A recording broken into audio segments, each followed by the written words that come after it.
Jerd. Uncle. Sandali, Jerd. Hindi to tulad ng iniisip mo. Jenna, alam ko ang nakita ko. Hindi mo kailangang magpaliwanag.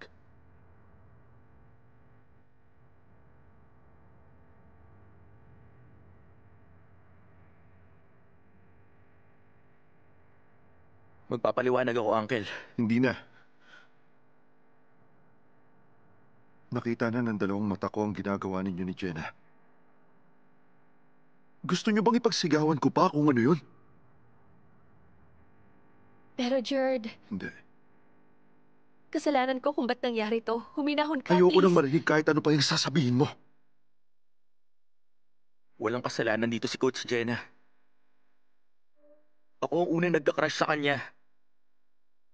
Kung may dapat kang sisihin dito, ako dapat yun, Uncle.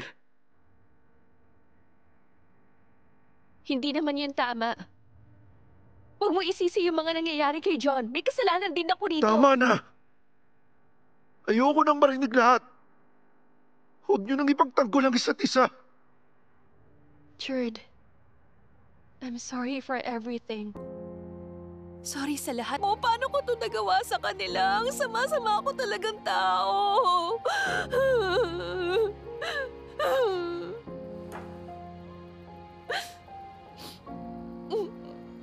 Uy, ano bang dapat kong gawin ngayon? Sabihin mo nga sa Hey akin. girl, tatanungin muna kita, okay?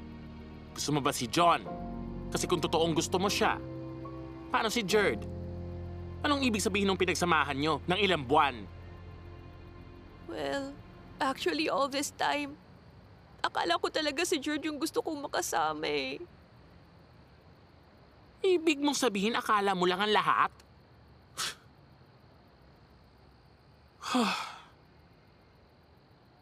Ganito, Mams. Pag-usapan ulit natin to pagkatapos ng match natin bukas.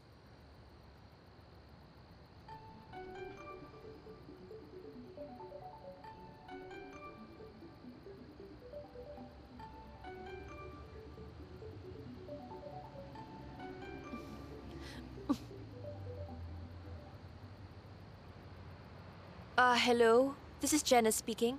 Yes, hello, Jenna. Sorry to bother you. Ako nga pala ang president ng J&J United. Tungkol ito sa work application na sinubmit mo sa amin. We would like to discuss the details with you in person. So, ibig pong sabihin, interesado po kayong i-hire ako na coach sa team nyo? Sabihin na natin gano'n na nga. Dadaan ka muna sa preliminary interview. Tingnan natin kung ano mangyayari pagkatapos ng initial interview mo.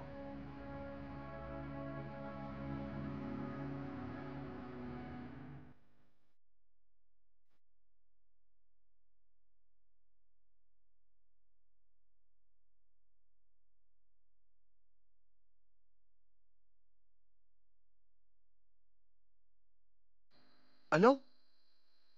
Girlfriend siya ng uncle mo ah. Oo. Alam ko. Hindi ko naman sinasadyang halikan siya eh. At hindi ko rin naisip na makikita niya kami. Ang alam ko lang, hindi ko na napigilan. Matagal na ako may feeling sa kanya. Makakaya mo bang itago na lang yung nararamdaman mo? Gets ko naman. Hindi mo lang naitago yung nararamdaman mo. Pareho lang tayo. Kapag may gusto ka sa tao,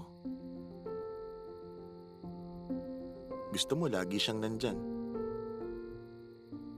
Gusto mo siyang kausap. Marirealize mo na lang